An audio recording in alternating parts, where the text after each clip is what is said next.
के छ षणांग रूपभेदा प्रमाणानि भावलावण्योजनं सादृशं वणिकाभंगम इति चित्रम षडंगकम। भारत में चित्रकला के इन 6 अंगों की योजना परम आवश्यक समझी जाती है।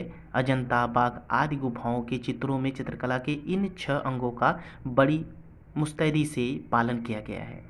तो पहला जो है रूप भेदा, यानी रूप भेद के बारे में इस वीडियो में जानकारी लेंगे।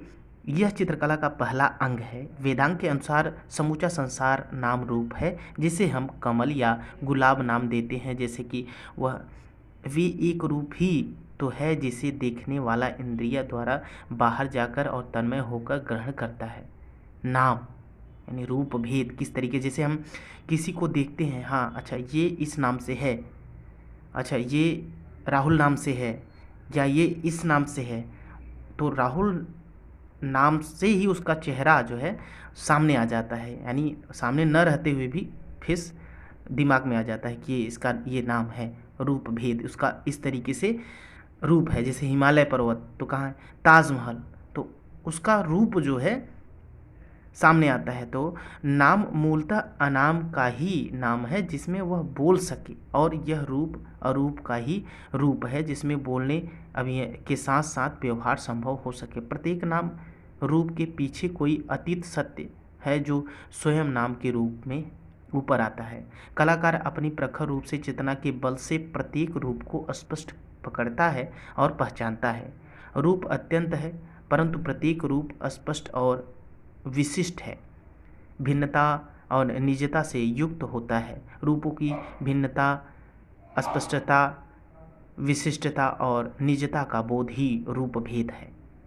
साधारण आदमी का बोध जैसा नहीं होता, और कलाकार कला के माध्यम से इस बोध को उसमें जगाता है। उदाहरण के लिए, एक रूपवान स्त्री को वेश्या या कालगर्ल है, और वह दूसरी सुंदरी जो सती है, रूप भेद के कारण वह बहुत भिन्न है। यानी दोनों स्त्री हैं लेकिन अपने रूप भेद के कारण वह बहुत भिन्न है। रूप तो दिव्य, मानुष, राक्षस आदि के अनेक हो सकते हैं।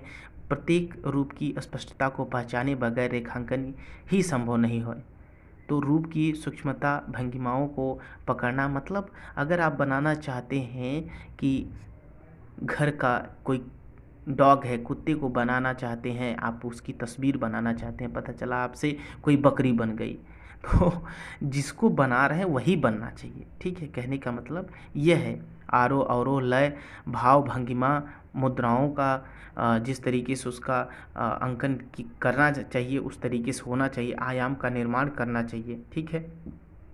रेखा प्रशंसत्याचार्यम वर्तना च विचक्षणा स्त्रियो भूषणामिच्छन्ति वर्णाढ्यो मितरेंजना।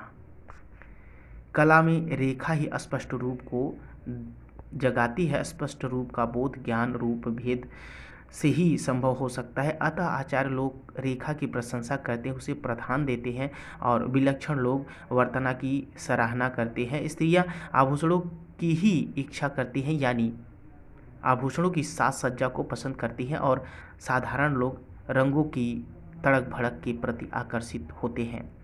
भारतीय सौंदर्य दृष्टि के भीतर आयाम को ही मान्यता देती है, परंतु पाश्चात्य चिंतन ऐसा नहीं मानते। साधारणतया आकृति के रूप शब्द का प्रयोग किया जाता है। प्रत्येक आकृति में भिन्नता और विशेषता दिखाई देनी चाहिए, जो मौलिक भी हो और दूसरी आकृति से समानता के लिए हुए हो न हो, समानता लिए हुए न हो। रूप की पहचान 2 प्रकार की होती है। पहली आँखों द्वारा और दूसरी आत्मा के द्वारा। दोनों नेत्रों के द्वारा हम लंबी, छोटी, चौड़ी, गोल, मोटी, पतली, काली, सफ़ेद वस्तु रूप को देखते हैं, परंतु वस्तु के भीतर जो व्यापक सौंदर्य निहित होता है उसे हम अनुमान करके आत्मा द्वारा पहचानते हैं, जिसे ज्ञान चक्षु कहा जाता है। स्त्री और पुरुष के सामुद्रिक शास्त्र के आधार पर भी भेद किए जाते हैं। राजा के लक्षणों वाले पुरुष के केश, मस्तक, नेत्र, नासिका, भुज, दंड, वक्षस्थल, कटी, जंघाएं, हाथ, पाँव, पैर विशेष प्रकार के होते हैं। हाथ पैरों की रेखाओं में भी भिन्न भिन्न होती हैं। चित्रसूत्रम के पुरुष आकृतियों के लिए हंस, भद्र, मालव्य, रुचक, शशक भेद किए गए हैं। गुणों के अनुसार आकृति राजसी, तामसी, सात्विक होती है। एक ही स्त्री को पत्नी, माता, पुत्री, दासी आदि संबंधी ज्ञान के आधार पर चित्रित करते हैं। तो इस प्रकार से बहुत सारी जानकारी आपको मिलेगी। इसमें प्रमाण में आपको कौन सी कितनी अंगुल होनी चाहिए, इन सभी के बारे में विधिवत जानकारी मिलेगी नेक्स्ट वीडियो में। इस वीडियो में इतना ही। ये वीडियो अच्छा लगा हो तो अपने दोस्तों तक शेयर करें, और चैनल को अभी तक नए हैं सब्सक्राइब नहीं किए तो प्लीज़ सब्सक्राइब करके बेल आइकन पे ऑल पे क्लिक करें। Thank you.